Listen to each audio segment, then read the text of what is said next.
شبرا واللي منها. بنات شبرا دولت اجدع بنات واذكى بنات. النهارده هجهز معاكم اوردر لبنوته من شبرا ذكيه جدا جدا، اللهم بارك. البنوته ديت اسمها ايمان. اول حاجه اكيد هحط لها حلويات المتجر واكيد كارت المتجر، وتعالوا بقى نحط لها هديه، يعني تعالوا نحط لها ليب بالم بالصبار. ليه بقى يا منيتي بتقولي للبنت ديت ذكيه؟ علشان هي استغلت كل العروض اللي نازله والتصفيات اللي نازله، اللهم بارك. يعني احنا حرفيا في البلاك فرايداي منزلين تصفيات السنه كلها.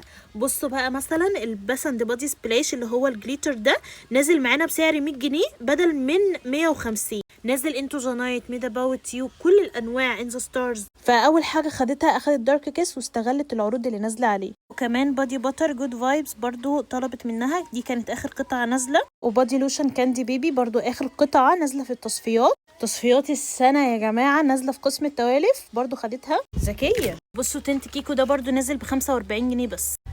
واخدت كمان مخمريه موناتي بجوز هند فانيليا الطبيعيه. واخدت شويه منتجات كده من قسم التوالف عسل. شايفين الكاندي سكراب اللي انا على طول اتكلم عنه؟ خدته. واخدت كمان سكراب التوتا كان نازل في قسم التوالف عشان الستيكر. واخدت كمان معطر شعر موناتي كان نازل في قسم التوالف عشان بس ملزوق بالمشقلب. واخدت كمان البرفيوم بتاع سينس لافيرن، في برفانات حلوه قوي برضو نازله في قسم التوالف على فكره. كل ده اخدته من قسم التوالف، ما شاء الله خلصته. واخر حاجه بقى اخدتها الكونسيلر بتاع شجلان.